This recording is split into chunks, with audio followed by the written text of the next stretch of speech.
మన కోసం మన వార్తలు అందిస్తున్న ఏటీఎం న్యూస్ కు స్వాగతం. వారికి మనం తగిన బుద్ధి చెప్పాల్సిన సమయం ఆసన్నమైందని చెప్పి మీ అందరికీ నేను తెలియజేస్తున్నాను. సంక్షేమ పథకాలు కాంగ్రెస్ పార్టీలోని సాధ్యమని తెలిపిన ఆత్మకూరు కాంగ్రెస్ పార్టీ అభ్యర్థి చేవూరు శ్రీధర్ రెడ్డి గెల్లడి.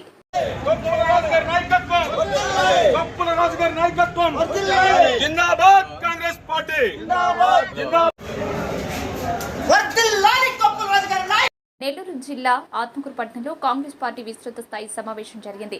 ఈ సమావేశానికి ముఖ్య అతిథిగా నెల్లూరు ఎంపీ అభ్యర్థి రిటైర్డ్ ఐఏఎస్ రాజు మరియు ఆత్మకూరు నియోజకవర్గ ఎమ్మెల్యే అభ్యర్థి చేవూరి శ్రీధర్ రెడ్డి పాల్గొన్నారు. ఆత్మకూరు కాంగ్రెస్ పార్టీ భవనంలో ఏర్పాటు చేసిన ఈ సమావేశానికి వీరిని ఘనంగా స్వాగతం పలికారు.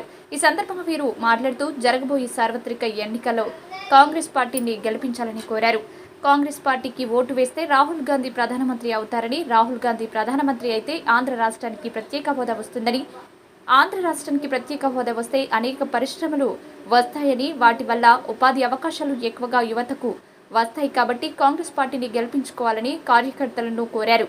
ఎంపీ అభ్యర్థి రాజు మాట్లాడుతూ తాను ఐఏఎస్గా ఉన్న సమయంలో అనేక చట్టాలు తీసుకురావడానికి తన పాత్ర చాలా కీలకమైందని ప్రజలకు గుర్తు చేశారు. ముఖ్యంగా పొదుపు లక్ష్మి పథకం, ఉపాధి హామీ, సూక్ష్మ రుణాలు లాంటి పథకాల రూపకల్పనకు తాను కృషి చేశానని కార్యకర్తలకు వివరించారు. శ్రీధర్ మాట్లాడుతూ రానున్న ఎన్నికల్లో ఆత్మకూరు నియోజకవర్గం నుండి స్థానికుడైన చేవూరు శ్రీధర్ రెడ్డి అని నన్ను, నెల్లూరు పార్లమెంట్ అభ్యర్థిగా కొప్పోలు రాజును కాంగ్రెస్ పార్టీ గుర్తు హస్తం గుర్తుకు ఓటు వేసి గెలిపించవలసిందిగా చేవూరు శ్రీధర్ ఆత్మకూరు నియోజకవర్గ ప్రజలకు విజ్ఞప్తి చేశారు. ఆత్మకూరు పట్టణంలో జరిగిన అభివృద్ధి పనులన్నీ కూడా కాంగ్రెస్ ప్రభుత్వంలోనే జరిగాయని ఈ సందర్భంగా వారు గుర్తు చేశారు. మీ అందరికీ తెలుసు నేనేంటో ఆత్మకూరు ప్రాంతంలో మనమందరం కూడా కాంగ్రెస్ పార్టీని గెలిపించి రాహుల్ గాంధీని ఎంపీని చేసి రాహుల్ గాంధీని ప్రధాని చేసి ఈ రాక్షస పాలన చరమగీతం పాడాలి. రాష్ట్రంలో జగన్ రెడ్డిని, కేంద్రంలో నరేంద్ర మోడీని సాగరంపై రోజు త్వరలో ఉంది. భూ సంస్కరణ ద్వారా లక్షలాది మంది పేదవర్గాలకు ఇందిరాగాంధీ, అంబేద్కర్ గారి ఆదర్శాలకు ప్రతినిధి అయిన నెల్లూరు జిల్లా ఖ్యాతిని విఖ్యాతింపజేసి డ్వాక్రా సంఘాలను ఎన్నో డ్వాక్రా సంఘాలు, సూక్ష్మ రుణాలు, ఎన్నో రిఫార్మ్స్ తీసుకొచ్చినటువంటి పెద్ద మనిషి అయిన మనందరి అదృష్టం, మన వరం మన నెల్లూరు జిల్లా కావడం చెప్పి సవినయంగా మనవి చేస్తూ మీరందరూ ఇక్కడికి విచ్చేసిన ప్రతి ఒక్కరికి నేను కృతజ్ఞత తెలుపుకుంటూ ప్రత్యేకించి చెప్పాల్సినటువంటి అవసరం లేదు. ఈ రాష్ట్రంలో రాక్షస పాలన అంతమందించాలంటే కాంగ్రెస్ పార్టీకి ఓటు వేయాలి. కేంద్రంలో నరేంద్ర మోడీ ఒక రాక్షసుడు ఉన్నాడు.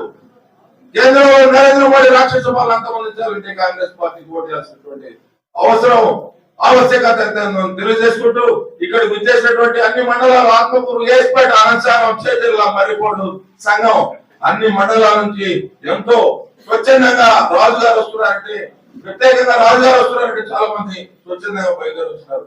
కాంగ్రెస్ కార్యకర్తలే కాకుండా పార్టీలకు అతీతంగా కూడా ఈ రోజు ఇక్కడ అన్ని పార్టీల వారు ఉన్నారు. అన్ని పార్టీల వారికి నా శిరస్సు నుంచి నమస్కరిస్తూ మీ అందరికీ నేను ధన్యవాదాలు తెలుపుకుంటున్నాను.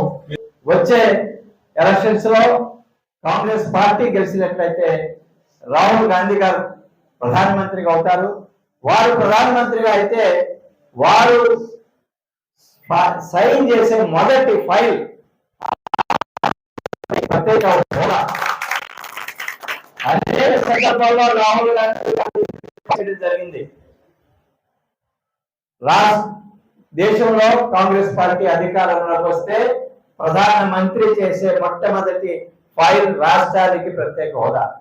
రాష్ట్రానికి ప్రత్యేక హోదా అంటే దాని ద్వారా ఇండస్ట్రీస్ వస్తాయి, నిరుద్యోగులకు ఉద్యోగాలు వస్తాయి. కాబట్టి ఈ పార్లమెంట్ కాన్స్టిట్యూన్సీలో ఉన్నటువంటి ప్రతి కుటుంబం ఆలోచన చేయాలి. మరి వారి పిల్లలకు ఉద్యోగాలు రావాలా లేదా? వారి పిల్లలకు ఉద్యోగాలు రావాలంటే రాష్ట్రానికి ప్రత్యేక హోదా రావాలి. అది కేవలం కాంగ్రెస్ పార్టీ వల్లనే సాధ్యమవుతుంది. కాబట్టి రాహుల్ గాంధీ గారిని ప్రధానమంత్రి చేసుకుందాం, రాహుల్ గాంధీ గారిని ప్రధానమంత్రి చేద్దాం, కాంగ్రెస్ పార్టీని అధికారంలో తీసుకొని వద్దాం, రాజ్యాంగాన్ని పరిరక్షించుకుందాం, పేదలకు సంబంధించినటువంటి సంక్షేమ కార్యక్రమాలని మనం ప్రొటెక్ట్ చేసుకుందాం అనే సందేశాన్ని ఈనాడు ఈ జిల్లాలో ఈ పార్లమెంట్ కాన్స్టిట్యూన్సీలో ప్రజల వద్దకు తీసుకువెళ్ళేదానికి నా వంతు ప్రయత్నం చేస్తాము. ప్రజలు వారి యొక్క భవిష్యత్తు గురించి ఆలోచించాలి.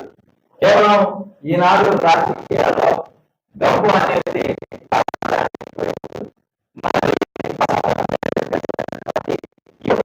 అనేది ఈనాడు డబ్బుతో కొనేసి వారికి ఆ ఓటింగ్ హక్కు అనేది లేకుండా చేయడం జరిగింది. కాబట్టి ఈనాడు పేదలు గుర్తించి వారి భవిష్యత్తు కోసం ఓటు వేయాల్సిన అవసరం ఉందని మనం చేస్తూ సెలవు తీసుకుంటున్నాను. జై హింద్, జై కాంగ్రెస్.